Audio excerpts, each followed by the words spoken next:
This video contains news and analysis related to a recent terror attack in Kashmir.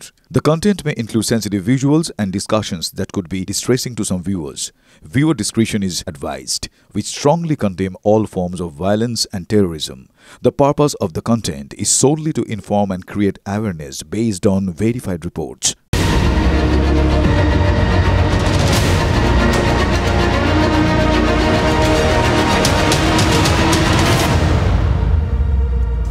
সেই head অফিসের বড়বাবুর গোঁফ চুরির কথাটা আপনাদের মনে আছে?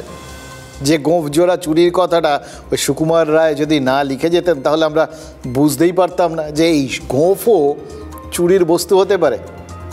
এটাও হয়তো জানতে পারতাম না পরবর্তী ক্ষেত্রে যে ওই বড়বাবুর আসলে মাথার ব্যামো মানে মাথার গণ্ডগোল আছে, এবং সেই গণ্ডগোল ছিল বলেই তিনি গোঁফ চুরি গেছে এই লেভেলের একটা জিনিস ভাবতে পেরেছিলেন।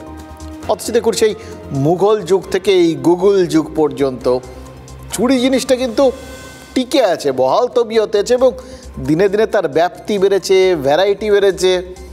পুকুর চুরি, বালি চুরি, কয়লা চুরি, পাথর চুরি, আবাস চুরি, চাকরি চুরি, কি না চুরি যাচ্ছে আজকাল। এমনকি ওই ভোট চুরির কথাও তো শোনা যাচ্ছে প্রত্যেক বছর প্রায়। কিন্তু একটা কথা বলুন, এই গোঁফ চুরির কথা আর কখনো শুনেছেন? না, দ্বিতীয়বার আর কেউ কিন্তু ওই গোঁফ চুরির কথা বলেনি। ফলে এই হেড অফিসের বড়বাবুর কথাটা আমাদের মনে একদম গেঁথে বসে আছে, বলতে পারিনি। সেই ইতিহাসই রাশিয়াকে কিন্তু এই চুরির ক্ষেত্রে একটা অনন্য জায়গায় আমাদের মনের মধ্যে গেঁথে দিল। আমি শিওর এটা আমাদের মন থেকে কখনো যাবে না। কেন জানেন? কারণ রাশিয়াই সম্ভবত গোটা বিশ্বে প্রথম স্যাটেলাইট চোর হিসেবে খ্যাতি পেল।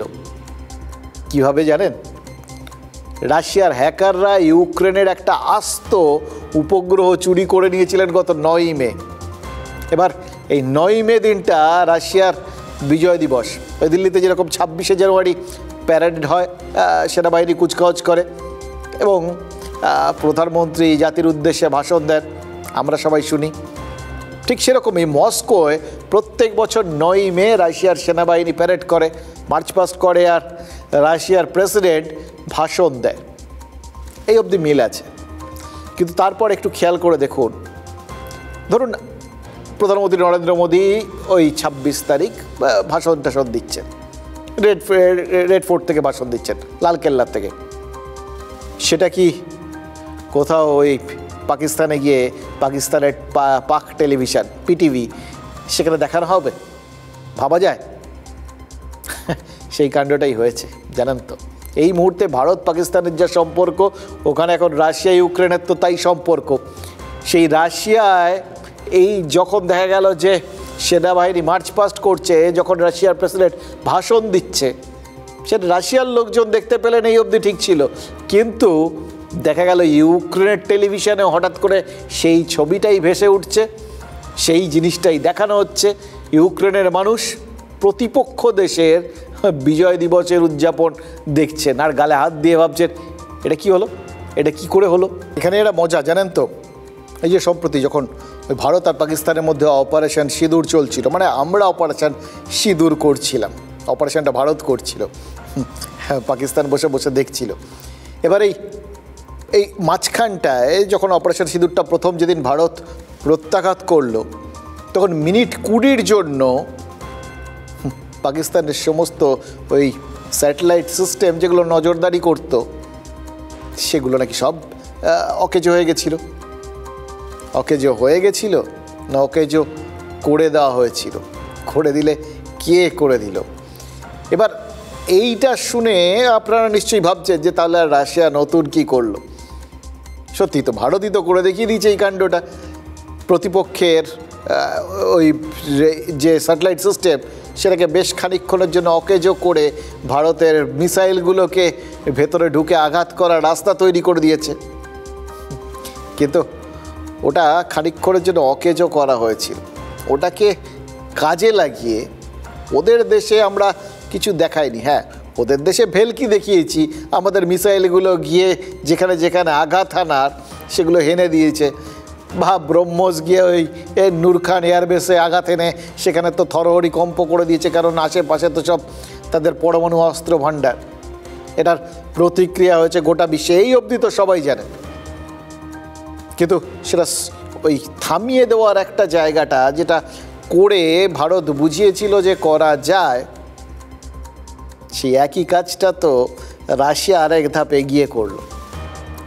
ভারত আর পাকিস্তান যেরকম পাশাপাশি দেশ, রাশিয়া আর ইউক্রেনও ওরকমভাবেই পাশাপাশি দেশ।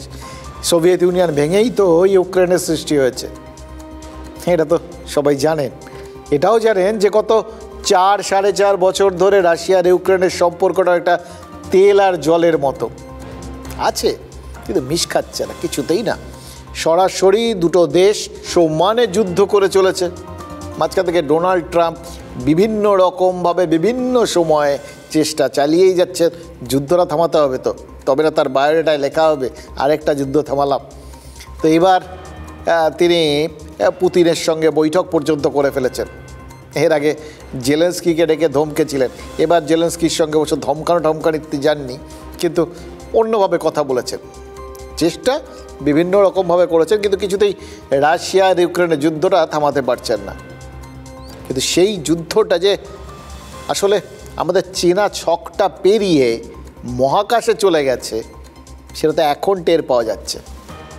যুদ্ধ কি তার চেনা ছক বদলাচ্ছে? যুদ্ধ কি তার চেনা ক্ষেত্র বদলাচ্ছে? এতদিন যুদ্ধ বলতে আপনারা কি জানতেন? 3টে বাহিনীর লড়াই, স্থলবাহিনী, নৌবাহিনী আর বায়ুসেনা, এটাই তো নর্মালি সব জায়গায়। এখন মাঝখানে এই অপারেশন সিঁদুরের সময় আপনারা ওই ড্রোনের ব্যবহারগুলো দেখেছেন, আর আনম্যান্ড ভেহিকেলস যেগুলো আর কি ভেতরে কেউ নেই, ওই ড্রোনের বড় যুদ্ধ বিমানের মতোই ব্যাপার ট্যাপার আর কি, কিন্তু মানুষজন থাকে না, রিমোটে চালানো হয়, সেগুলোর দিয়ে আঘাত হানার চেষ্টাটাও দেখেছেন। মানে যুদ্ধের চেনা ছবিটা বদলাচ্ছিল, কিন্তু তা বলে চেনা ক্ষেত্রটা বদলে যাবে? সোজা দেশের সীমানা ছাড়িয়ে, আকাশের সীমানা ছাড়িয়ে প্রায় মহাকাশে চলে যাবে? সেটাই তো রাশিয়া দেখালো আমাদের। এই যে ইউক্রেন টের পেল 9ই মে, যখন তাদের জাতীয় টেলিভিশনে সরাসরি রাশিয়ার বিজয় দিবসের অনুষ্ঠানটা তাদের দেখতে হলো, সেটা তো সম্ভব হয়েছে ওই স্যাটেলাইট দেখে দখল করে নিয়ে পুরো বিষয়টাকে একটা মনস্তাত্ত্বিক যুদ্ধের পর্যায়ে নিয়ে যাওয়ার ফলে। স্যাটেলাইট মহাকাশে, মানে মহাকাশে এখন লড়াই।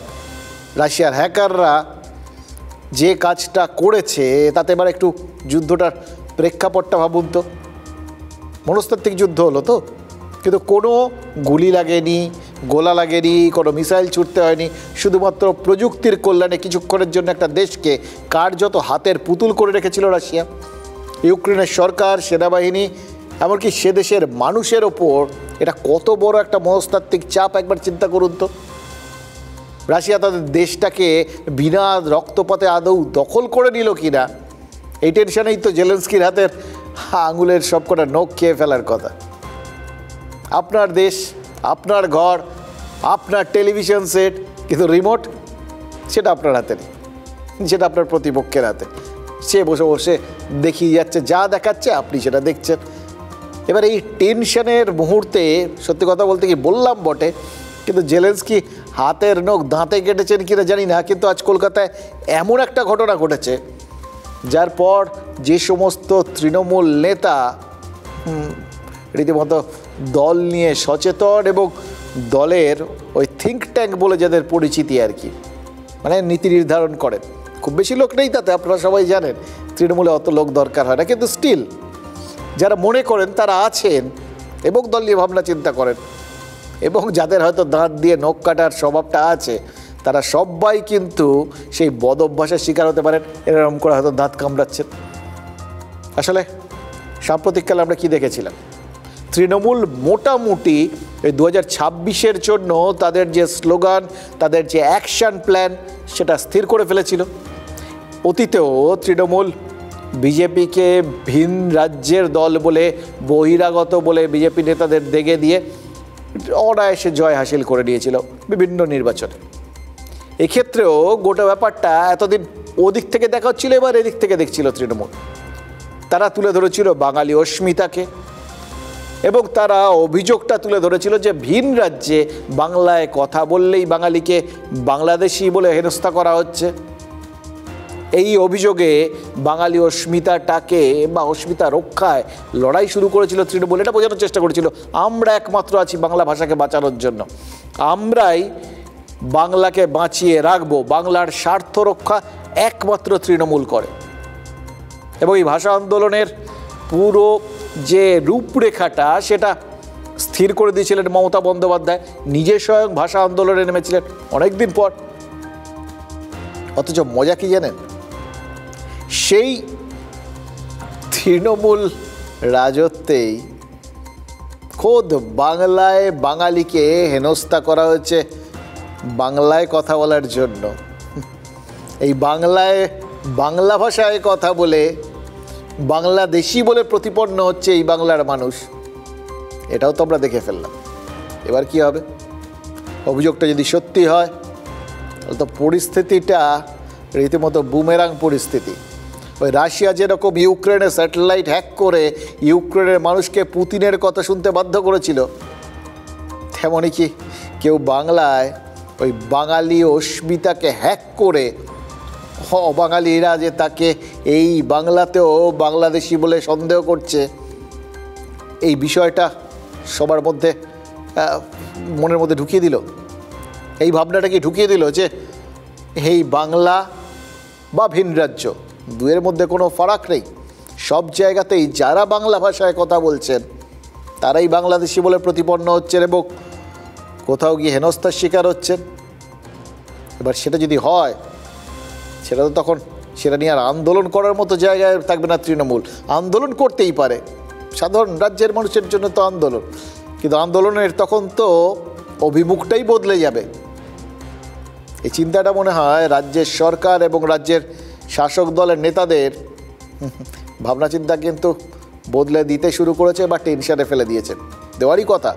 কারণ কলকাতা শহরে কলকাতা বিশ্ববিদ্যালয়ের বাঙালি ছাত্রদের বাংলা বলার জন্য যারা মারধর করেছে বলে অভিযোগ, তারা তো অবাঙালি। পুলিশ যে দুজনকে গ্রেফতার করেছে তারা যেহেতু অবাঙালি, সুতরাং এই ঘটনাকে বাংলায় বাঙালি বিদ্বেষের ঘটনা বলে মেনে নেওয়ার ক্ষেত্রে তো কোনো অসুবিধে নেই। তাহলে এই একই অভিযোগটা মুশকিল হচ্ছে এবার যদি বিদেশি মানে এখানকার বিরোধী দলগুলো তোলে, তখন কি হবে? এক্ষেত্রে তো শাসক দল তৃণমূল, অন্যান্য রাজ্যে সেই যে যে জায়গায় বিজেপি ক্ষমতায় আছে সেখানে বাঙালিদের হেনস্থা করা হচ্ছে এই অভিযোগ তুললে সেটা বিজেপিকে বিদ্ধ করা হয়, এখানে বিজেপি তার ফল ভোগ করবে। কিন্তু এখানে বসেই যদি বিজেপি এই রাজ্যেরই সরকারের বিরুদ্ধে অভিযোগ তোলে তাহলে তো সেটা সরকারের জন্য ওই নিজেদের ইস্যু হাইজ্যাক হয়ে যাওয়ার মতোই ব্যাপার। একটা মোবাইলের দোকানে কভার কিনতে গেছিলো, তো সেখানে একটা দাম নিয়ে একটা মানে কথা কাটাকাটি হয়। ও একা ছিল, ওকে গালফাল দিয়েছে, ও চলে এসছে, আমাদেরকে বলেছে আমরা গেছি ওখানে। আমরা বললাম যে আপনি হিন্দিতে কথা বলছেন আমরা বুঝতে পারছি না, বাংলায় বলুন আপনি। না, বলছে তোরা বাংলাদেশি, তোরা বাংলায় কথা বলছিস, তোরা বাংলাদেশি, ডিরেক্ট এরকম করে বলছে, হিন্দি ভাষাতে এটা বলছে এবং বলছে যে বাংলাদেশি বললো কী বলছি। তারপরে আমার কাছ থেকে ওদেরকে মারলো, তারপর আমার সামনে দিয়ে, তারপর আমার কাছ থেকে মোবাইলটাকে কেড়ে নিল, কেড়ে নিয়ে জোর জবরদস্তি আমার জামা কাপড় সব ছিঁড়ে দিল পিছন দিয়ে। ছিঁড়ে দেওয়ার পরে আমাকে বললো যে যা ভিডিওটা ডিলিট কর, দু জায়গা থেকে ভিডিও ডিলিট করলো, তারপরে আমাদেরকে ফের মারতে আসলো। বাংলা কথা বলা এবং রোহিঙ্গা বলে আখ্যা দেওয়া হিন্দিভাষীর মধ্যে এটা একটা প্রচলন দেখা দিয়েছে, এনার মধ্যে তো তাই দেখা দিয়েছে। বেধড়াক্কা মারধর করে, আমাদের পিস্তল দেখায়, ছুরি দিয়ে আঘাত করে, শেষ করে দেবো বা এখান থেকে চলে যাও, ভারত থেকে চলে যাও। একটা জিনিস খেয়াল করুন, ভিন রাজ্যে সুনির্দিষ্ট করে বললে বিজেপি শাসিত রাজ্যের বিরুদ্ধে তৃণমূলের অভিযোগের হাই পয়েন্ট কোনটা? পশ্চিমবঙ্গের বাসিন্দারা যারা মালদা বা মুর্শিদাবাদের মতো জেলার মানুষ, যাদের বেশিরভাগই সংখ্যালঘু এবং যারা পরিযায়ী শ্রমিক, তারা বাংলায় কথা বললেই চিহ্নিত হয়ে যাচ্ছেন, তাদের হেনস্থা করা যাচ্ছে, পুলিশ আটকে রাখছে, কিছু ক্ষেত্রে তাদের জোর করে বাংলাদেশে পুশব্যাকের চেষ্টা হচ্ছে। এটাই তো মূলত তৃণমূলের অভিযোগ। এই জন্যই তো বাঙালির অস্মিতাকে রক্ষার জন্য তারা সরব হয়েছে। এবং কিছু ক্ষেত্রে যে পশ্চিমবঙ্গের বাঙালিকে সন্দেহের বশে বাংলাদেশে পাঠানো হয়েছে, এটা তো সত্যি কথা, বাস্তব। অনেককে পুশব্যাক করার পর বহু কাঠখড় পুড়িয়ে তারপর ফিরিয়ে নিয়ে আসা হয়েছে। এরকম ঘটনা তো ঘটেছে। কোচবিহার বা নদিয়ার মতো জেলার সীমান্ত দিয়ে এ রাজ্যের বাসিন্দাকে জোর করে বাংলাদেশের চেষ্টা তো হয়েছে। শেষমেশ ভুল বুঝে তাদের ফেরত নিয়েছে বিএসএফ। ফলে তৃণমূলের বক্তব্য বিশ্বাসযোগ্যতা পেয়ে গেছে। কিন্তু কলকাতা বিশ্ববিদ্যালয়ের এই ছাত্ররা, যারা ওই বিশ্ববিদ্যালয়ের কারমাইকেল হোস্টেলের বাসিন্দা, তাদের অভিযোগ যদি সত্যি হয় তাহলে তো ধরতে হবে যে নিজেদের মাঠেই গোল খেয়ে গেল তৃণমূল কংগ্রেস। এতদিন যে বক্তব্যটা তাদের হাই পয়েন্ট ছিল, যেটা তাদের যাবতীয় আক্রমণের অভিমুখ ছিল, যেটা তাদের সুবিধা দিচ্ছিল দেগে দেওয়ার জন্য ওই বিজেপি শাসিত রাজ্যগুলোকে এবং সেখান থেকে এ রাজ্যের প্রতিপক্ষ বিজেপিকে, সেটাই তো তাদের দিকে বুমেরাং হয়ে ফিরে আসছে। যে কথাটা প্রত্যেকটা মঞ্চের থেকে বলছিলেন তৃণমূলের নেতারা, যে বাংলায় কথা বললে বাংলাদেশি বা রোহিঙ্গা বলে সন্দেহ করা হচ্ছে, সে কথাটাই তো নিজেদের রাজ্যেই বুমেরাং হয়ে গেল। এবার খেয়াল করে দেখুন, বাংলায় মালদা বা মুর্শিদাবাদের ছেলেরা বাংলা বলার জন্যই আক্রান্ত হলো, তাও আবার কোথায়? একদম কলকাতায়। এবং কলকাতার কোথায়? কলকাতার প্রাণকেন্দ্রে শিয়ালদা স্টেশনের কাছে, যে শিয়ালদার থেকে হাওড়া পর্যন্ত মেট্রো চলাচল শুরু হচ্ছে আগামীকাল। যে যাত্রাপথের উদ্বোধনে প্রধানমন্ত্রী কাল আসছেন, দমদমে নরেন্দ্র মোদীর সভা রয়েছে, সেই সভার থেকেই শিয়ালদা হাওড়া মেট্রো চালু করার পাশাপাশি আরও দুটো নতুন মেট্রো রুট চালু করবেন প্রধানমন্ত্রী। আজ এক স্যান্ডেলে তার আগে কিন্তু প্রধানমন্ত্রী একটা সুস্পষ্ট বার্তা দিয়েছেন। তার মধ্যে একটা জেনারেল, কলকাতার যোগাযোগ ব্যবস্থা আগামীকাল থেকে বদলে যাবে। কিন্তু আরেকটার মধ্যে খানিকটা রাজনৈতিক বক্তব্য রয়েছে। তো এই যে নরেন্দ্র মোদীর কলকাতা তথা বেঙ্গল কানেকশন তৈরির চেষ্টা, সেই চেষ্টাটাকে ভেস্তে দিতে বাঙালিদের হেনস্থার অভিযোগটাই তৃণমূলের অভ্যর্থক অস্ত্র হতে পারত। কিন্তু আজকের পর কলকাতায় বাংলা বলার জন্য অবাঙালির হাতে বাঙালির হেনস্থার অভিযোগটা উঠে যাওয়ার পর আক্রমণের সেই অস্ত্রটাকেই তো তৃণমূল নেতৃত্ব হাতছাড়া করে ফেললেন বলে মনে হচ্ছে, তাই না? কিন্তু এগুলো পুরোটা তো একটা রাজনৈতিক জায়গা। রাজনৈতিকভাবে কোন আক্রমণ আসবে সেটাকে তৃণমূল কীভাবে সামলাবে এবার তাদের ব্যাপার। কিন্তু এই রাজনীতিকে সরিয়ে রেখে প্রবণতাটা যদি একবার ভাবেন, সত্যি সত্যি কি আপনি আমরা নিশ্চিন্ত থাকতে পারবো? বাঙালি তো চিরকাল ওই মিলিবে এই ফর্মুলাতে চলে এসেছি। আমাদের এই ভাবনাটার মধ্যে ওই খুন দল, মোগল পাঠান সব এক দলে দে হলো লীন, এই রকম একটা ফর্মুলাতে আমরা কাজ করেছি। আমরা সারাক্ষণ নিজেদের বুকের দরজা খুলে রেখেছি, আমাদের মনের দরজা খুলে রেখেছি, সবাই এসে মিশে গেছে। কিন্তু আজকে এইভাবে নিজেদের উন্মুক্ত করে রাখতে রাখতে যদি এই রকম দাঁড়ায় যে আমরা এই অধিকারটা কাউকে দিয়ে ফেলেছি যারা আমাদের এই নিজ ভূমে পরাধীন করে রাখার মতো একটা সাহস অর্জন করতে পারেন, তাহলে তো বলতে হবে বিপদ একদিক থেকে না, বিপদ আমাদের জন্য বিভিন্ন দিক থেকে আসছে। সব ভাবনা চিন্তাগুলো কি আবার নতুন করে শুরু করতে হবে? ভেবে দেখুন তো একবার।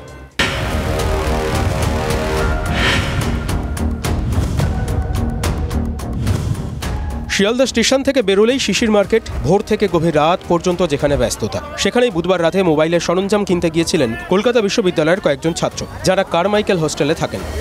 জেলা থেকে আসা পড়ুয়াদের সঙ্গে দোকানদারের 13 টাকা খুচরো নিয়ে নাকি ঝামেলা বাঁধে।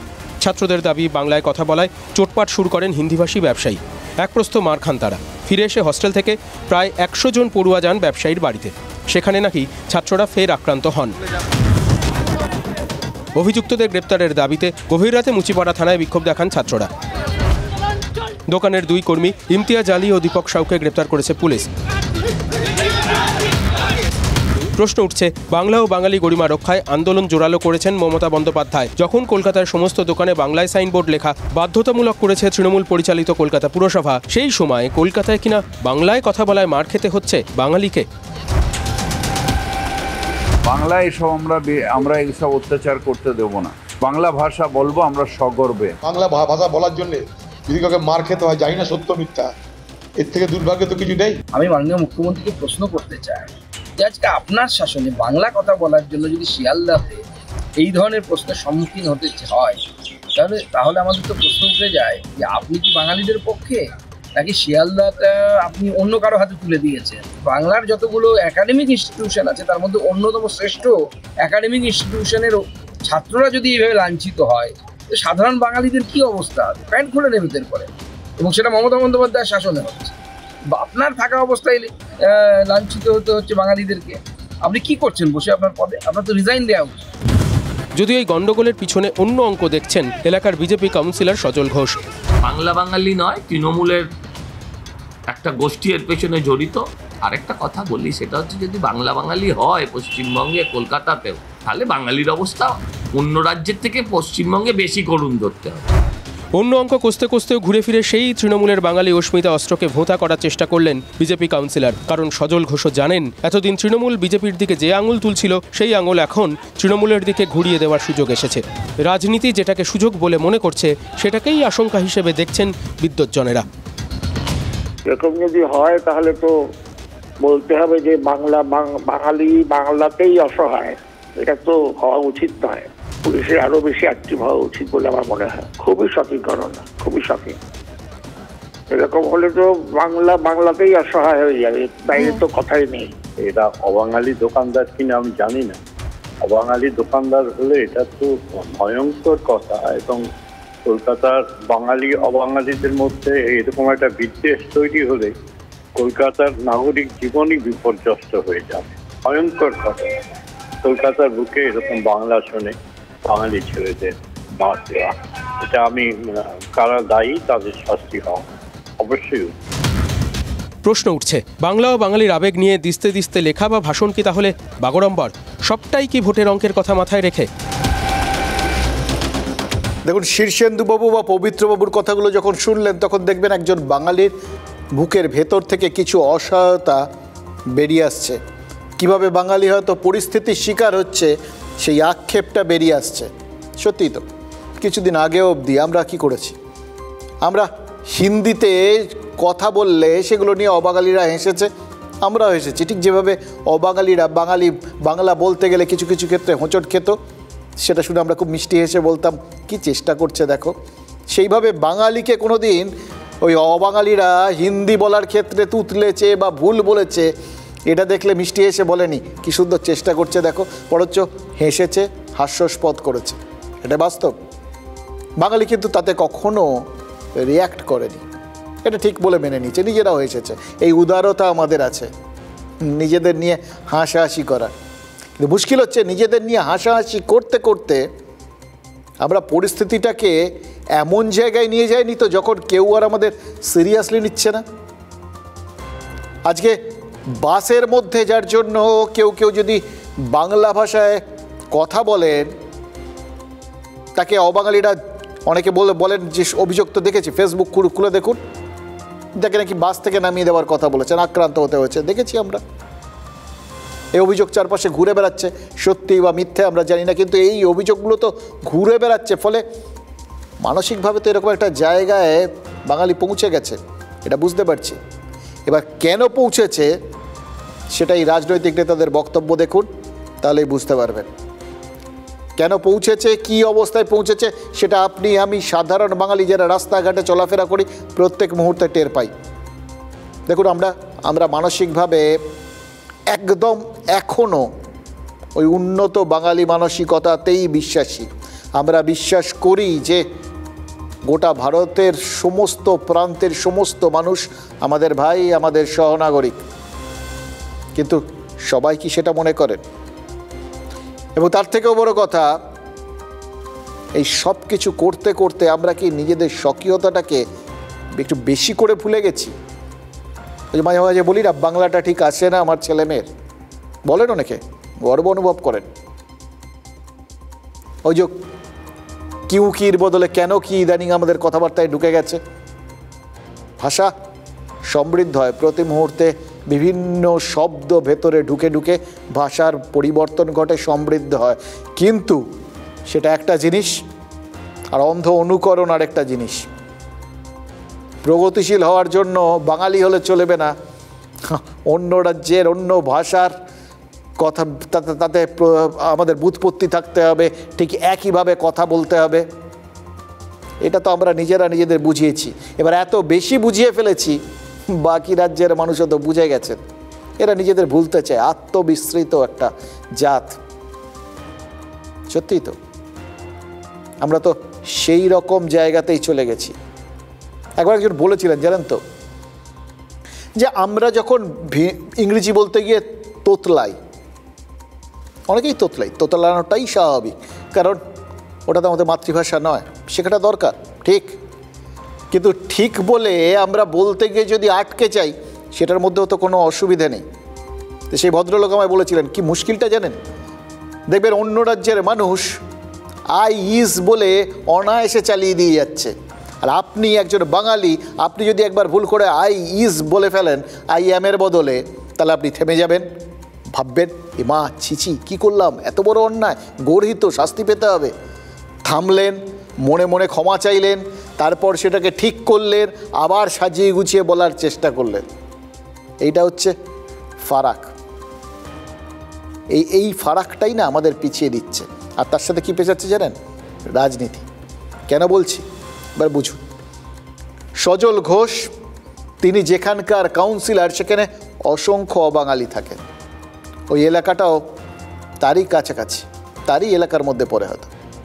সুতরাং তিনি অবাঙালিদের বিরুদ্ধে খোলা মনে কিছু বলতে পারছেন না, ওখানে বাঙালিরা অবাঙালিদের হাতে হেনস্থা হলেও। এটাই মজার ব্যাপার। আমরা অবাঙালিদের বিরুদ্ধে নই, আমরা সেই সমস্ত অবাঙালিদের বিরুদ্ধে যারা বাঙালিদের হেনস্থা করে, হীন চোখে দেখে। কিন্তু মুশকিল হচ্ছে রাজনীতি, পুরো ব্যাপারটা রাজনীতির মাপকাঠিতে দেখে। তাদের যদি সমালোচনা করতে গিয়ে নিজের ভোট নষ্ট হয়ে যায়, তখন কী হবে? ঠিক একইভাবে আজকে তৃণমূলের পক্ষে কিছু বলা সম্ভব হচ্ছে না। তারা নর্মাল করছে কী হয়, আমরা এখন পর্যন্ত আমাদের রাজ্যে যে কোনো কিছু, যদি একটা কিছু সমস্যা ঘটে যেটা নিয়ে হইচই হচ্ছে, তখন সবার আগে এটা প্রমাণ করার চেষ্টা হয় কিছু তো হয়নি। এক্ষেত্রে বলা যাচ্ছে না কেন? কারণ হয়তো কারুর মাথায় রয়েছে যে বাঙালি ছাত্ররা ওখানে গিয়ে হেনস্থার শিকার হয়েছেন, তারা সংখ্যালঘু।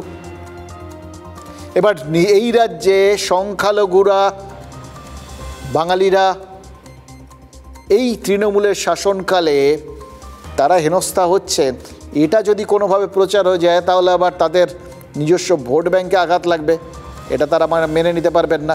সুতরাং সবার আগে তারা সেটার প্রতিবাদ করছেন। ফিরহাদ হাকিম প্রতিবাদ করে ফেললেন। সব দেখে কি মনে হচ্ছে জানেন, আমরা হচ্ছি ফুটবল। আমরা যারা বাঙালি এবং যারা সাধারণ মানুষ, জাস্ট ফুটবল।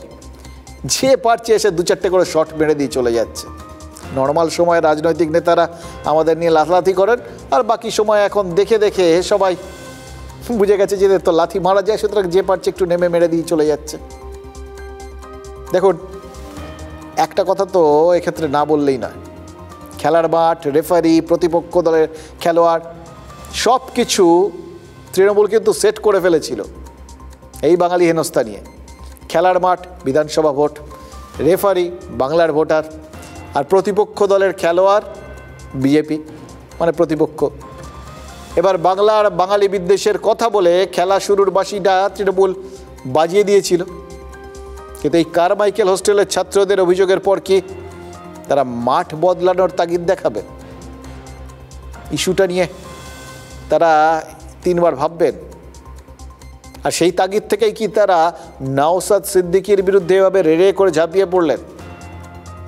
সব জায়গায় কি তাদের এবার মনে হচ্ছে ঠিক যেরকমভাবে রাশিয়া ইউক্রেনের ওই স্যাটেলাইট হ্যাক করে নিয়েছে, মানে বেদখল করে নিয়েছে, সোজা বাংলায় কবজা করে নিয়েছে, সেরকম তাদের ইস্যুগুলো কেউ এইভাবে বেদখল করে নিচ্ছেন নাকি? তারাও সেই আতঙ্কে ভুগতে শুরু করলেন কি? তারই ফল নওশাদ সিদ্দিকীর ওপরে এভাবে রেড়ে করে ঝাঁপিয়ে পড়া। দেখুন, ওয়াক অফ বিলের বিরোধিতায় বুধবার বিক্ষোভ দেখাতে নেমেছিল আইএসএফ।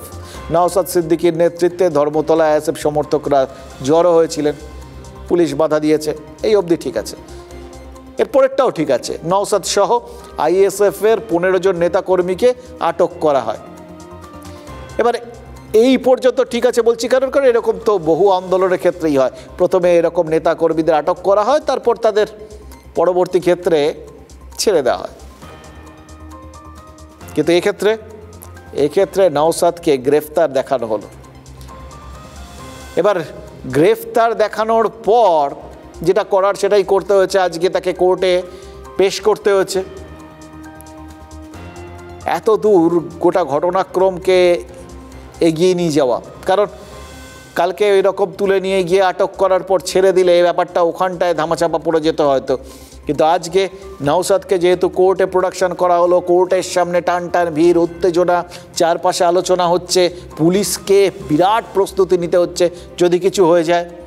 এবং তার থেকেও বড় কথা, এতগুলো জামিন অযোগ্য ধারা দেওয়া হলো, সেগুলো যে সঠিক সেটা প্রমাণ করতে হবে, সেগুলো যদি বেঠিক প্রমাণিত হয় তাহলে আবার নাক কাটা যাবে।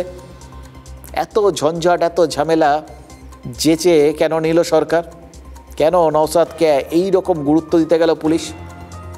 কোনো নির্দেশ ছিল বলে কি? যদি পুলিশকে নওশাদদের আন্দোলন শুরুতেই দমিয়ে দেওয়ার নির্দেশ দেওয়া হয়ে থাকে তাহলে সেটা কেন দেওয়া হলো? এটাও একটা বড় জিনিস। দেখুন, যে জন্য আইএসএফ এই আন্দোলনটায় নেমেছিল সে একই জিনিস নিয়ে তৃণমূল তো নিয়মিত আন্দোলন করেছে। হ্যাঁ, একটা সময় পর্যন্ত তো করেইছে। কেন্দ্রের ওয়াকফ বিলের বিরোধিতায় তৃণমূল পরপর আন্দোলন করেছে। তা মানে ভুলে যান অন্য সব কিছু, এই ওয়াকফ বৈঠকেই তো কল্যাণ বন্দ্যোপাধ্যায়ের হাত কেটে রক্তারক্তি হয়ে গেছে। কলকাতায় ফিরহাদ হাকিমের নেতৃত্বে সভা হয়েছে, আলাদা আলাদা সব কর্মসূচি নিয়েছেন রাজ্যের গ্রন্থাগার মন্ত্রী সিদ্দিকুল্লাহ চৌধুরী। বিরাট সে আন্দোলন। সিদ্দিকুল্লাহ চৌধুরীর নেতৃত্বে ওয়াকফ বিল বিরোধী আন্দোলন থেকে সাঁতরাগাছিতে অশান্তি ছড়ানোর অভিযোগ উঠেছিল। টেলিভিশনে সব লাইভ হয়েছিল, তো আপনারা দেখেছেন। সিদ্দিকুল্লাহর অনুগামীরা পুলিশের চোখের সামনে গাড়ি ভাঙচুর করেছিলেন। তাহলে যে বিলের বিরোধিতায় তৃণমূল এতটা ঝাঁপিয়েছিল, সেই একই বিলের বিরোধিতায় নওশাদ যখন আন্দোলন করতে নামলেন তখন পুলিশকে এইভাবে অতি সক্রিয় হয়ে উঠতে দেখা গেল কেন? কে বলল? কেন বলল? কারোর কি মনে হলো যে এটা তো অনধিকার চর্চা? সে আগে হতো না, দলিতদের ওই কল থেকে জল নেওয়া যাবে না কারণ ওটা উচ্চ বর্গের জলের জায়গা, ছুঁয়ে ফেলেছিস তাকে বিরাট শাস্তি দেওয়া হলো। সেরকম নাকি এই আন্দোলনটার কপিরাইট তৃণমূলের? এটা নওশাদ তিনি ছুঁতে পারবেন না, ওকে ছুঁয়ে না ছি, এরকম কি? দেখুন, এর আগে পুলিশ নওশাদকে আরেকবার গ্রেপ্তার করেছিল, আপনারা দেখেছেন 2023 সালে সাগরদিঘি উপনির্বাচনের আগে। ভাঙড়ে অশান্তির জেরে ধর্মতলায় পথ অবরোধ করেছিলেন নওশাদ। পুলিশ নওশাদকে গ্রেফতার করেছিল শুধু না, এই যাত্রায় গ্রেফতারির পরের দিন নওশাদ জামিন পেয়ে গেছেন। ওই বললাম যে অতগুলো জামিন অযোগ্য ধারা দেওয়ার পরেও যদি নওশাদ জামিন পেয়ে যান তাহলে যে একটা সেটা নাক কাটা যাওয়ার শামিল। নিজেদের সেই চ্যালেঞ্জের মুখে সরকার কেন ফেলে দিয়েছিল? সেটাই তো হয়েছে, আটকাতে পারেননি, জামিন পেয়ে গেছেন। এবার পরের দিনই পেয়েছেন, কিন্তু সেইবার নওশাদ 41 দিন জেলে ছিলেন। আর সাগরদিঘির উপনির্বাচনে কি ফল হয়েছিল? কংগ্রেস জিতে গেছিল। আর কংগ্রেস জিততেই তো প্রশ্ন উঠেছিল নওশাদকে আটকে রেখে কি ওই সংখ্যালঘু ভোটারদের কাছে ভুল বার্তা দিয়েছে রাজ্য?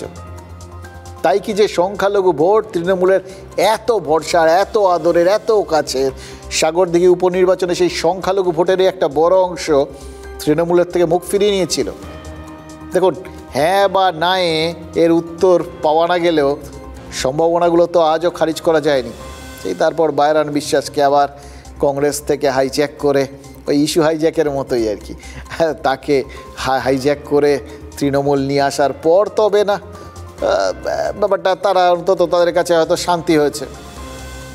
কিন্তু আসল যেটা মানুষের রায় সেটাকে কি আর হয় জনপ্রতিনিধিকে তুলে নিয়ে এসে বদলানো যায়?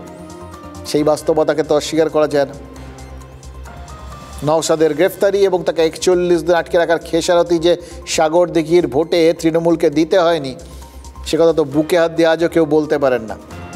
তাহলে একই ভুল ফের করা হলো কেন? বিশেষ করে যখন সামনে বিধানসভা ভোট, সেই সময় নওশাদকে গ্রেফতার করার মতো ঝুঁকি কেন নিল শাসক দল? কার বুদ্ধিতে এসব হচ্ছে? কথায় আছে না, ওই নির্বোধ বন্ধু সে বুদ্ধিমান শত্রুর থেকেও অনেক বেশি ক্ষতিকর।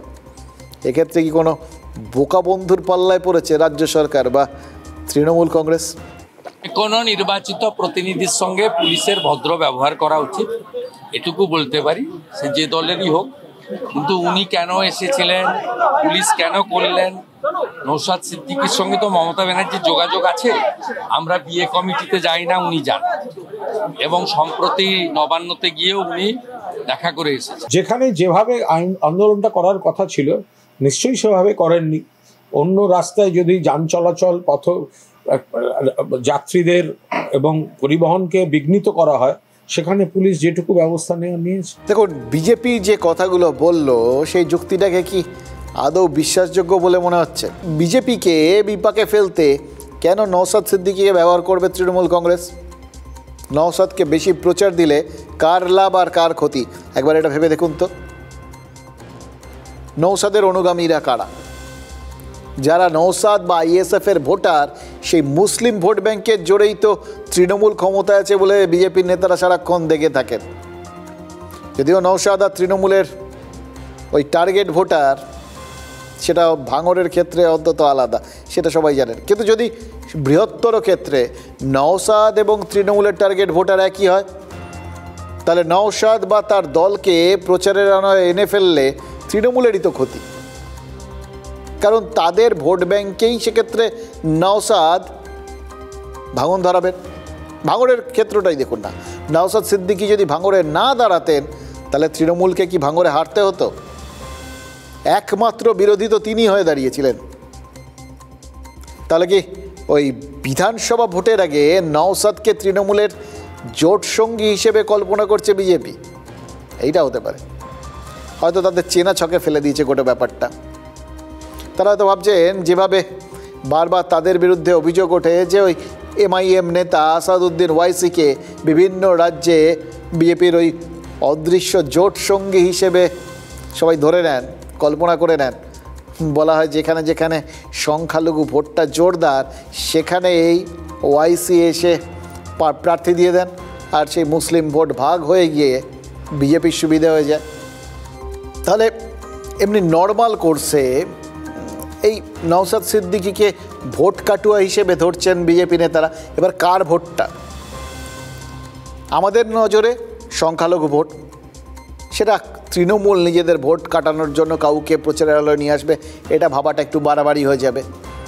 তাহলে কি বিজেপি নেতারা ভাবছেন তারা বিরোধী, একমাত্র বিরোধী, তৃণমূলের বিরোধী যাবতীয় ভোট তাদের দিকেই আসবে? এই যে ভাবনা চিন্তার জায়গাটা, সেইখানেই কি আসলে তৃণমূল নওশাদকে প্রচারালয়ে তুলে ধরে ভাগ বসাতে চাইছে? এই অঙ্কেই কি তারা নওশাদকে মনে মনে তৃণমূলের দিকে ঠেলে দিলেন? সংখ্যালঘু সমাজের মানুষও যেমন আমার পাশে আছে, সংখ্যাগুরু সমাজের মানুষ পাশে আছে।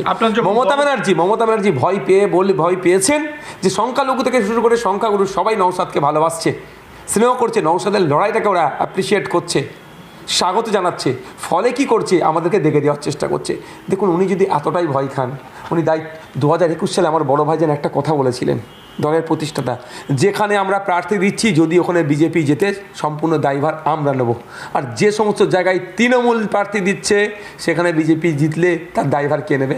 আজকেও চ্যালেঞ্জ করছে অন ক্যামেরা, যে সমস্ত জায়গায় 2026 সালে আমরা প্রার্থী দেবো ওখানে যদি বিজেপি জিতে যা দায়ভার আমরা নেব। আর তৃণমূল কংগ্রেস চ্যালেঞ্জ করুক, যে জায়গায় আমরা প্রার্থী দেব না সেই জায়গায় যদি বিজেপি জিতে তার দায়ভার কী নেবে এবং কি শাস্তি নেবে? বিলটা করেছে কেন্দ্র সরকার, বিলটা করেছে দিল্লি, দিল্লির বিরুদ্ধে প্রতিবাদ না করে প্রতিবাদটা করছে বাংলায়। আরে ভাই, তুমি ওয়াকফের বিরুদ্ধে যদি প্রতিবাদ করতে হয়, তুমি দিল্লির সরকারের বিরুদ্ধে প্রতিবাদ করো। এখানে নির্বাচনের আগে আসলে এরা শুভেন্দু অধিকারী এজেন্ডাকে স্যাটিসফাই করছে। এখানে ভাবছে যে একটা শ্রেণীর ভোটকে যদি কেটে দেওয়া যায় তাহলে বিজেপির সুবিধা হবে। আন্দোলন তো আমরা দেখেছি পুলিশকে কিভাবে মারা হয়েছে, ধাক্কা মারা হয়েছে, পুলিশ সুমোটো কগনিজেন্স নিয়েছে, এবং এটা তো মানে কোনো পলিটিক্যাল মামলায় পুলিশ খুব একটা কঠোর অবস্থান স্বীকার নেয় না, তাই সামান্য নমিনাল বেল বন্ডে তাকে জামিন দেওয়া হয়েছে। আমাদের আন্দোলনটা কেন্দ্রের বিজেপি সরকারের বিরুদ্ধে। তৃণমূল সরকার তার পুলিশকে এগিয়ে দিয়ে আমাদের আন্দোলনকে ভুলণ্ডিত করার চেষ্টা করেছে। কোর্টের সম্মানীয় বিচারপতি যে প্রশ্ন করেছেন, উত্তর দেওয়ার কোনো জায়গা নয়। আমরা সম্পূর্ণ নিরস্ত্র, না আমাদের হাতে লাঠি, না হাতে কোনো অস্ত্র, কিছুই ছিল না। আমরা ধর্ণা মঞ্চে বসছি। দেখুন, নওশাদ আবার তিনি কিন্তু গোটা গল্পটা একটু তৃণমূলের দিকে ঘুরিয়ে দিলেন। বিজেপির বিরুদ্ধে আন্দোলনকে তৃণমূল তার গায়ে মেখে নিল। এবার এই বক্তব্যটা যদি আবার লোকের কাছে প্রচারিত হয়, সেটাতে তো আবার অন্যরকম বিভ্রান্তি শুরু হয়ে যাবে। সেটার মধ্যে আবার কেউ কেউ সেটিং ফেটিংয়ের গল্প পাবেন। সেইটা হলে তো তৃণমূলের আরও ক্ষতি। সেই জন্যই কি একদম গোড়াতেই দমিয়ে দেওয়ার ভাবনা চিন্তা। এবার এতে লাভ যেমন আছে, লোকসানও আছে। দমাতে গেলে মানে জোর করে দমাতে গেলে অনেক সময় বুমেরাং হওয়ার সম্ভাবনা তৈরি হয়। এই বলাগড়ের তৃণমূল বিধায়ককেই দেখুন না, দিনের পর দিন ধরে তিনি বিক্ষুব্ধ, হয় সোশ্যাল মিডিয়া নয় একদম সরাসরি মিডিয়ার সামনে লাগাতার এমন সব কথা বলছেন যে দল বিড়ম্বনায় পড়ছে। দল দমানোর চেষ্টা করেছে, কিন্তু সেটা বারবার বুমেরাং হয়ে যাচ্ছে। তিনি যত কোণঠাসা হচ্ছেন, তত গলার জোর বাড়ছে, তত বেফাস বলছেন, কিছুতেই থামানো যাচ্ছে না। ভবক করে বেরিয়ে আসছে। উসেন বোল্টের কথা মনে পড়ে যাচ্ছে, জানেন তো, বিশ্বের দ্রুততম মানবের আজ জন্মদিন। জামাইকান এই স্পিডস্টার ভাগ্যের পরিহাসে অ্যাথলিট হয়েছিলেন, একদম ঠিক বলছি। বোল্ট নিজেও সে কথা বলেছেন বারবার। স্বপ্ন ছিল ফাস্ট বোলার হওয়ার, হয়নি, সুযোগ পাননি। তারপর ফুটবলার হওয়ার চেষ্টা করেছিলেন, তাতেও হয়নি। শেষ পর্যন্ত ওই দৌড়াদৌড়ি করতে করতে ট্র্যাক অ্যান্ড ফিল্ডে ঢুকে পড়ে দৌড়বীর হয়ে যান। এবং তার দৌড়ের রেকর্ড সেটা আপনারা সবাই জানেন। মনোরঞ্জন ব্যাপারী, তিনিও তো ফিল্ড চেঞ্জ করেছিলেন। লেখালেখির কারবার ছিল, মানে লেখালেখি করতেন আর কি, নামধাম হয়েছিল। লোকজন একটা অন্য চোখে দেখতেন সবাই তাকে। সেখান থেকে রাজনীতির ব্যাপারই হয়েছেন। এবার এক্ষেত্রে উসেন বোল্টের মতো লাভ হয়েছে না ক্ষতি হয়েছে এটা বলাটা খুব মুশকিল। তিনি কি ভাবছেন? তিনি ভুল ট্র্যাকে চলে এসছেন। এতদিন অনেকের সেরকমই মনে হচ্ছিল, জানেন তো। আজ মনে হচ্ছে তিনিও ঠিক ট্র্যাকেই চলে এসছেন। মানে রাজনীতির ট্র্যাক অ্যান্ড ফিল্ডে দৌড়চ্ছেন, কিন্তু ট্র্যাকটা ছাড়ছেন না। রাগ করছেন, হতাশ হচ্ছেন, ভুলেও বিধায়ক পদ বা দল কোনোটার থেকেই পদত্যাগ করছেন না। উল্টে ট্র্যাকে পড়ে থাকার জন্য বার্গেনিং করছেন, মানে দরাদরি শুরু করেছেন। দেখুন, 26-এর বিধানসভা এখনও অনেকটা দেরি, কিন্তু টিকিট পাওয়ার প্রতিযোগিতায় এখন থেকেই ট্র্যাকে নেমে পড়েছেন তিনি। মানে সোজা কথা, তিনি তার মানে রাজনীতিতে থাকতে চাইছেন আর কি। একটা আশ্বাস চাইছেন যে আপনি থাকছেন স্যার। এবার তার দাবি কি? এইটাই হচ্ছে মজার। বায়োডাটা সবাই জমা দেন না যে এই জন্য আমার একটা চাকরি দিন, কারণ আমার এই আছে। তিনিও সেরকম বায়োডাটা দিয়েছেন। বায়োডাটার দাবি কি? তিনি বালি চুরি করেন না, তিনি রেশন চুরি করেন না, এমনকি গরুও চুরি করেন না। তাহলে কেন তিনি টিকিট পাবেন না? এবার প্রশ্ন করার পর মনোরঞ্জন বলেছেন যে তিনিও তৃণমূল পরিবারের একজন বড় সদস্য। দেখুন, এর থেকে সত্যি তো আর কিছু হতে পারে না। খেয়াল করে দেখুন, তিনি কি কি জিনিস তার দলের গায়ে লেপে দিলেন। বালি চুরি, রেশন চুরি, আবার গরু পাচার। মানে যে সমস্ত অভিযোগগুলোতে ওই জ্যোতিপ্রিয় মল্লিক, অনুব্রত মণ্ডলদের জেলে পর্যন্ত যেতে হয়েছে, সেগুলোই সব দলের গায়ে সেঁটে দিয়ে তিনি লোকের মনে ব্যাপারগুলোকে আরেকবার জাগিয়ে তুললেন। এটাও হয়তো বুঝিয়ে দেওয়ার চেষ্টা করলেন যে জ্যোতিপ্রিয় বা অনুব্রত একটু একটু করে হারানো পথ ফিরে পাচ্ছেন। এরা সবাই মিলেই তো বৃহত্তর তৃণমূল পরিবার। এবার বাকিরা যদি পায়, তাহলে তিনি কেন পাবেন না? মুশকিল হচ্ছে, প্রশ্ন তো করেছেন, কিন্তু দলকে আরও একটা বিপদে ফেলেছেন, ছোড়াবালিতে নিয়ে গিয়ে ফেলেছেন। এরপরেও তিনি টিকিট পেলে মনে হবে যে তিনি চুরি করেন না, তাই টিকিট পেলেন। মানে দলের লোকজন চুরি করছিল, লোকজন মানে দল আর কি, সেই যারা চুরি টুরি করেছে তাদের বাইরে বেরোতে চাইছে, সেই জন্যই তার মতো তিনি দাবি করেছেন, স্বঘোষিত বা নিজের দাবি যার, যে তিনি চুরি টুরি করেন না, এরকম একটা সৎ মানুষকে তাই জন্য বাঁচা হয়েছে। প্রশ্ন উঠবে যে তার মানে চুরি করেন না বলেই টিকিটটা পেলেন তো? আবার নয়তো মনে হতে পারে যারা টিকিট পাচ্ছেন তারা বালি, রেশন বা গরু চুরি করেন তাই পাচ্ছেন, মানে যদি টিকিটটা না পান তখন এরকম ব্যাপারটা দাঁড়াবে। এরকম ধর্ম সংকটে দলকে কেউ ফেলে? এবার মুশকিল হচ্ছে ওই জায়গাটার মধ্যে না এটা কিছু আছে জানেন তো, বলাগড়। বহিষ্কৃত তৃণমূল যুবনেতার নাম মনে আছে আপনাদের? চাকরি চুরিতে অভিযুক্ত কুন্তল ঘোষ জামিন পেয়ে গেছেন, কিন্তু বলাগড়ের গায়ে দুর্নীতির দাগটা তো রয়ে গেছে। মনোরঞ্জন কি সে কথা মাথায় রেখেই বিধায়ক থেকে বিভীষণের ভূমিকায় অবতীর্ণ হচ্ছে? কিছু লোক এই বলাগড় থেকে 1-1.5 বছর আগে থেকেই শুরু করেছে, আপনি আর টিকিট পাবেন না, আপনি আর টিকিট পাবেন না।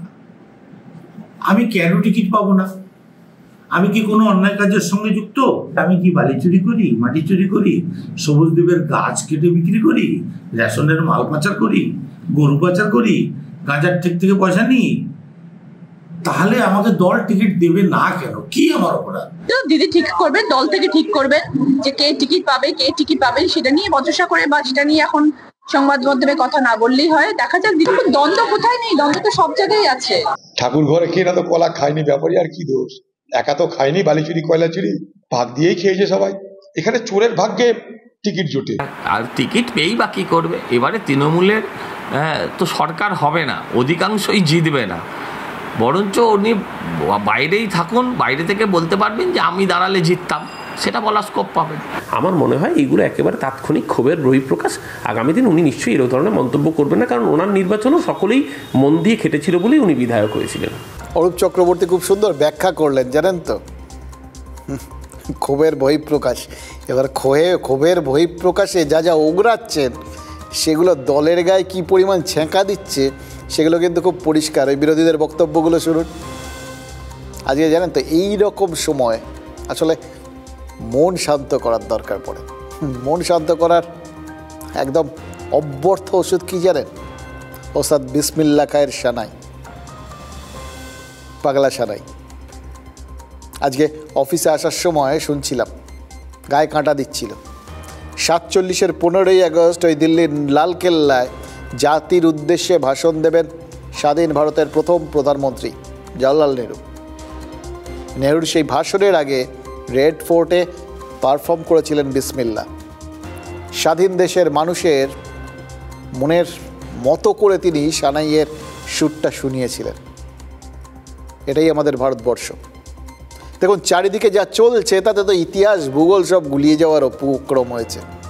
যত বেশি গোলাবে তত বেশি বিদ্বেষ বাড়বে, এটাই রাজনীতির উদ্দেশ্য। যত ভাগাভাগি তত তাদের সুবিধে।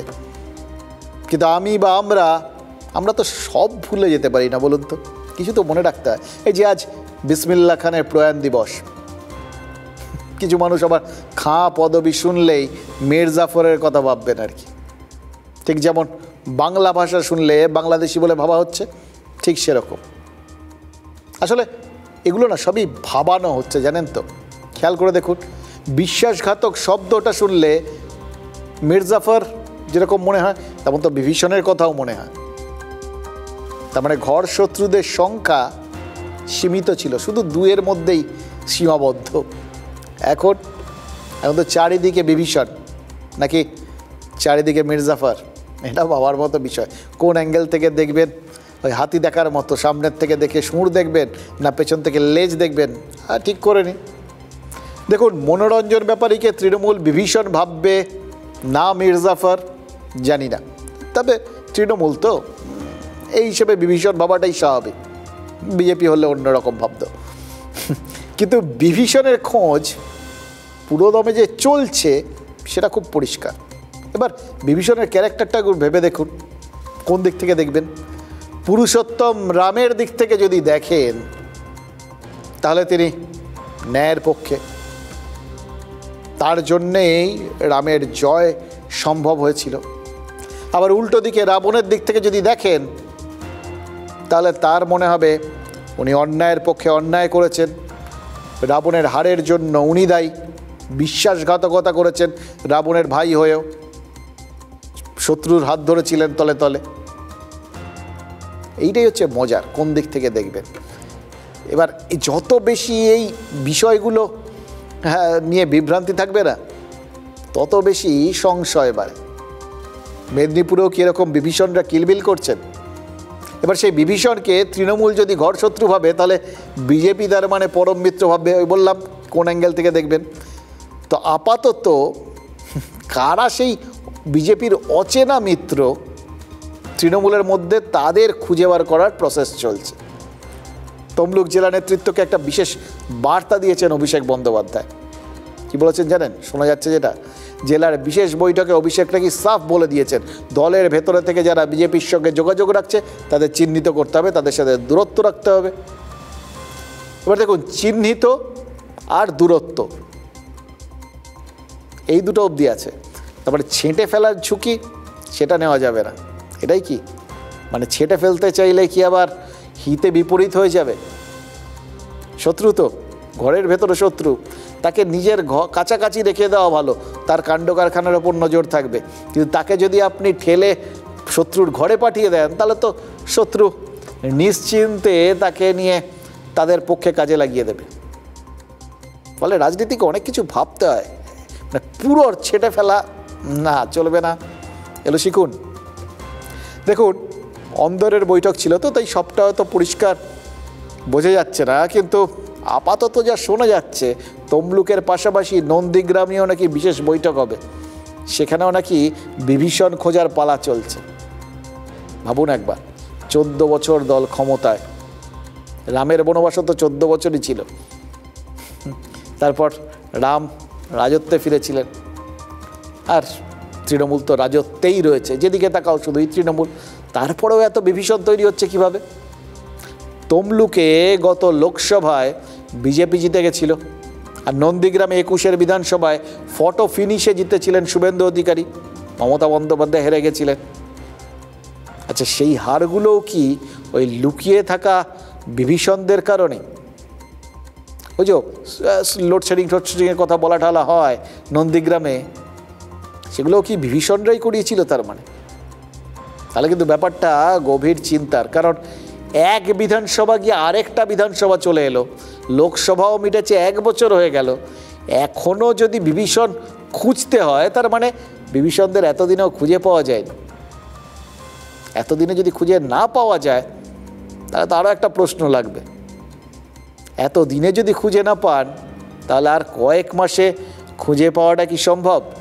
এটাও কিন্তু ভেবে দেখার। এখানে শুভেন্দুই হচ্ছে তৃণমূলের সব ছিল, সর্বময় কর্তা ছিলেন তিনি, সবাই সব কিছুতেই তিনি ছিলেন। সেই কিছু কিছু তার এজেন্ট এর মধ্যে রয়ে গেছে। দলের কোনো গোষ্ঠীদ্বন্দ্ব নেই, আমরা সবাই তৃণমূল কংগ্রেসের কর্মী, আর সেগুলো দল একদম আতস কাজের তলায় তার পর্যবেক্ষণ করেছে। আমরা 2026-এ আটটাই জানতাম অভিষেক বন্দ্যোপাধ্যায়ের বিশেষ নজর 2-4টে জিনিসে থাকে, কয়লা, বালি, গরু, এইদিকে বিশেষ নজর থাকে। এখন নন্দীগ্রামও বিশেষ নজর দিচ্ছেন, ভালো কথা সেটা। তবে নন্দীগ্রামও হারবেন, ভবানীপুরও হারাবেন। নন্দীগ্রাম 1 নম্বর ব্লক, শুভেন্দু অধিকারী নিজের বিধানসভা, ওই ব্লকেই কিন্তু তৃণমূল কংগ্রেস লিড পেয়েছিল। অর্থাৎ নন্দীগ্রামে তৃণমূল যে সুসংহত হচ্ছে, এবং শুভেন্দু অধিকারী যে লোডশেডিং না হলে জিততেন না, এটা আজকে দিনের আলোর মতো প্রকাশ। সেই জায়গায় দাঁড়িয়ে অভিষেক বন্দ্যোপাধ্যায় যে বার্তাটা দিয়েছেন, দলের কর্মীদের সতর্ক থাকার নির্দেশ দিয়েছেন। দেখুন, 2020-র 19শে ডিসেম্বর বিজেপিতে যোগ দিয়েছিলেন শুভেন্দু অধিকারী, এর মাস 4 পরেই ছিল 21-এর বিধানসভা ভোট। এবার শুভেন্দু অধিকারীকে এখনও নাম্বার 1 বিভীষণ ভাবে তৃণমূল। বিভীষণ ভাবলে নিজেদের অবশ্য রাবণ ভাবতে হয় এদিক থেকে, মানে যে অ্যাঙ্গেলে বিভীষণকে দেখা হচ্ছে আর কি, শুভেন্দুকে দেখা হচ্ছে, তাতে সেটা অন্য কথা। যাই হোক, সেটা ছেড়ে দিই, রাজনীতি অত কিছু ভাবেন। তবে ক্যালেন্ডার বলছে যে 26-এর বিধানসভা এখনও 7-8 মাস বাকি, তাই এখন থেকে বিভীষণ খোঁজার কাজ শুরু হয়ে গেলে ধরতে হবে, চাইলে রাজনীতি সব পারে, যেটা 1 বছরে পারে না, সেটা কয়েক মাসে পারে আর কি। এই কারণেই অভিষেক বন্দ্যোপাধ্যায় সম্ভবত বলেছেন মেদিনীপুরে বিভীষণের খোঁজ করতে জায়গাটা ছোট করে দিয়েছে। এতদিন পুরো বিস্তীর্ণ অঞ্চলে খোঁজাখুঁজি চলছিল, তো এবার ছোট ছোট মাঠ আর কি, খুঁজে পাওয়া সহজ হবে, সময়টা কম। কিন্তু প্রশ্ন হচ্ছে খোঁজটা করবে কে? প্রত্যেকেই যদি একে অপরকে বিভীষণ ভাবে তাহলে তো আরেক ঝামেলা লেগে যাবে। সেই ঝামেলাটাই কি মেদিনীপুরে লেগে গেল? দেখুন, রামনগরের দুই নেতা, একজন অখিলগিরি আর একজন উত্তম বাড়ি, একই দলের দুজন, তৃণমূল, দুজনেই দুজনকে বিভীষণ ভাবছেন, ঝামেলা লেগে গেছে। যা বুঝছি তাতে মেদিনীপুরে আপাতত লঙ্কাকাণ্ড হয়ে যেতে পারে। এবার সীতাকে লঙ্কানগরীতে নিয়ে গিয়ে আটকে রেখেছিল রাবণ, রাখা হয়েছিল অশোকবনে। মেদিনীপুর যদি লঙ্কানগরী হয়, অশোকবন তাহলে রামনগর হতে পারে, কারণ রামনগরকে কেন্দ্র করেই পূর্ব মেদিনীপুরে শোরগোল পড়ে গেছে। কে আসল ভূমিপুত্র এটা নিয়ে অখিলগিরি বনাম উত্তম গোষ্ঠীর লড়াই শুরু হয়েছে। আসলে কে টিকিট পাবেন বা কে টিকিট পাবেন সেটাই আসল কারণ। জেলা পরিষদ থেকে পঞ্চায়েত পদাধিকারীরা একে অন্যকে প্রকাশ্যে তোপ দাগছে। আসলে এরা প্রত্যেকেই হয় অখিলগিরির অনুগামী, নয় উত্তম বারিকের ঘনিষ্ঠ। বরং কে কার লবির লোক ওই কথাবার্তাগুলো ফলো করলেই পরিষ্কার বোঝা যাচ্ছে। এবার প্রশ্ন হলো, এদের মধ্যে কি কেউ বিভীষণ? কারা তলে তলে বিজেপির সঙ্গে সম্পর্ক রাখছে? কিন্তু যে পরিমাণ গোলাগুলি চলছে তাতে খড়ের গাদায় ছুঁচ খোঁজার মতো ব্যাপার হয়ে যাচ্ছে না তো বেটার? কাদা ছোঁড়াছুড়ি যারা করছেন তারা সবাই কিন্তু এবারে যে টিকিট পেয়েছে অখিলবাবু ডিমের তা দেওয়া বাচ্চা তা। আমি কৌশিকবাবুর কথা বলি, সব আমার হোটেল থেকে তারা বসে পায়ে ধরে টিকিট নিয়েছিল। আমি আপনাদের মাধ্যমে ওপেন চ্যালেঞ্জ করছি, আমি যদি ওনার হোটেলে যদি টিকিটের জন্য কোনো এমএলএর সাথে যদি কোনোদিন যদি কথা বলে থাকি তাহলে প্রমাণ দিন। উনি যদি প্রমাণ দিতে পারেন তাহলে আমি কর্মাধ্যক্ষের পদ ছাড়বো, আর উনি যদি প্রমাণ দিতে না পারেন উনি তাহলে প্রধানের পদ ছাড়ুন। আমরা মানে হোটেল ময়ূরীতে বসে নাকি অখিলবাবুর পায়ে হাতে ধরে টিকিট নিয়েছিলাম, আমি কিংবা রিজিয়া বিবি, এটা পূর্ণত মিথ্যে কথা।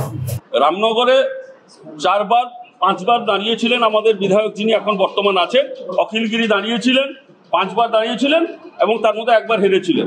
5বারই কিন্তু মমতা ব্যানার্জি তাকে আশীর্বাদ করেছিলেন। মমতা ব্যানার্জি চাইলে তিনি দাঁড়াবেন। পূর্ব মেদিনীপুর জেলা একটা পাখির চোখ, কেন গতবারে আপনারা জানেন যে এখান থেকে আমাদের নেত্রী মমতা বন্দ্যোপাধ্যায় তিনি নন্দীগ্রাম থেকে প্রতিদ্বন্দ্বিতা করেছিলেন, তারপরে যে কোনো কৌশলেই তাকে হারিয়ে দেওয়া হয়েছে, পরাজিত হতে হয়েছে। শুভেন্দু অধিকারীর জেলা নিশ্চিতভাবে সেখানে একটা বাড়তি নজর, যেহেতু রাজ্যের বিরোধী দলনেতা এখানে থাকেন, একটা বাড়তি নজর থাকছে। দেখুন, দলের অন্দরে বিভীষণদের না হয় খুঁজে বার করা গেল, কিন্তু দল বা দল পরিচালিত সরকারের কাজ নিয়েই তো ধোঁয়াশা তৈরি হয়ে যাচ্ছে, বিভ্রান্তি তো রয়েছে সেখানেও, বিশেষ করে এই কমিশনের সঙ্গে লড়াইয়ের প্রশ্নে। ওই বলা হয় না, হাতের খাওয়ার দাঁত এক, দেখানোর দাঁত আর এক। এটা এক্ষেত্রে তাই হচ্ছে কিনা এটা নিয়ে কিন্তু সংশয় তৈরি হয়েছে। যে যাই বলুন, কার্যকারণগুলো দেখুন, আপনাদেরও তাই মনে হবে। এই যে মনে হচ্ছে যে কমিশনের সঙ্গে এরা বিরাট একদম সম্মুখ সমরে নেমে পড়েছে তৃণমূল, একদম শেয়ানে শেয়ানে লড়াই, ইঞ্চিতে ইঞ্চিতে বুঝে নেবে, এরকম একটা ব্যাপার। কিন্তু উল্টো দিকে ঘুরে দেখলেই দেখবেন যুদ্ধ কোথায়, সব শান্তি। উল্টে বাদ্য ছাত্রের মতো কমিশনের সব কথা অক্ষরে অক্ষরে পালন করে ফেলছে তৃণমূল। কাণ্ডকারখানা দেখে অনেকেই বলতে পারেন এটা কি যুদ্ধ খেলা হচ্ছে? কমিশনের সঙ্গে রাজ্যের দড়ি টানাটানিটা শুরু হয়েছিল সেই সার করা নিয়ে, অর্থাৎ বিশেষ যে সমীক্ষা ভোটার তালিকায় সেটা নিয়ে। সরকার বলে দিচ্ছে এখানে করতে দেবে না, মানে তৃণমূল বলে দিচ্ছে করতে দেবো না, বিরোধিতা করব, বুঝে গেলাম আমরা। তারপর শোনা গেল ভোটার তালিকায় কারচুপি করেছেন 4 আধিকারিক, তাদের বিরুদ্ধে ব্যবস্থা নেওয়ার কথা বলেছিল সরকারি আধিকারিক, 4 জন সরকারি আধিকারিক, একজন ডেটা এন্ট্রি অপারেটর। তো তাদের বিরুদ্ধে ব্যবস্থা নেওয়ার কথা বলেছিল কমিশন, এদের সাসপেন্ড করা হোক, এদের বিরুদ্ধে এফআইআর করা হোক। সরকার বলে দিয়েছিল করব না। এরপর মুখ্য সচিবকে ডেকে পাঠানো হলো, তাকে সময়সীমা বেঁধে দেওয়া হলো, আজকেই ছিল শেষ দিন। কি দেখা গেল? যথারীতি এই 4 জনকে সাসপেন্ড করে দেওয়া হলো। হ্যাঁ, এদের বিরুদ্ধে এখনও এফআইআরটা করা হয়নি, কিন্তু ওই ডেটা এন্ট্রি অপারেটরের বিরুদ্ধে হয়েছে। অর্থাৎ সেটাও করেছি, এদের বিরুদ্ধে করবো ধীরে সুস্থে, মানে অন্তত ওই পা ছুঁইয়ে রাখা যেরকম বলে না, ওই শেষ দিন ডেডলাইনের মধ্যে খানিকটা কথা শুনে নিল রাজ্য। আরও একটা আছে, এটা আগে বলেছিলাম আপনাদের, ওই বিএলএদের তালিকা দিতে বলা হয়েছিল, সরকার বলেছিল দেবো না, কোনো ব্যাপার না। তৃণমূল বলেছিল বিএলএ মানে হচ্ছে যারা বুথ লেভেলে কাজ করেন, এজেন্ট আর কি, তাদের দলের সবার যদি নাম ফামগুলো এখন দিয়ে দেয় ভোটের এতদিন আগে, সব নাকি বিজেপিকে জানিয়ে দেবে কমিশন, এটা তৃণমূল বলেছিল। পরবর্তী ক্ষেত্রে দেখা গেছে যে আরে এখন পর্যন্ত যা কমিশন দিয়েছে আর কি, যতজন বিএলএর নাম জমা পড়েছে এ রাজ্যে তার বেশিরভাগটাই তৃণমূলের দেওয়া। অর্থাৎ তৃণমূল সবার সামনে কমিশনকে বিরোধী করে ওই যুদ্ধক্ষেত্রটা একটু বদলে ফেলছে, ওই যেরকম মহাকাশে নিয়ে গেছে রাশিয়া সেরকম। কিন্তু যুদ্ধটা ঠিক ছায়াযুদ্ধের মতো করছে কিনা, বা আসলে খেলাটা যুদ্ধ খেলা হচ্ছে কিনা, খেলা হবের যুগে সেটা কিছুতেই পরিষ্কার করছে না। যাতে লোকজন যত বিভ্রান্তিতে থাকবেন তত তাদের লড়াকু বলে মনে হবে। লড়াকুকে এই আমাদের রাজ্যের মানুষজন যে খুব ভালোবাসেন, নিজেরা নরম সরম তো, এটা আর কে না জানে।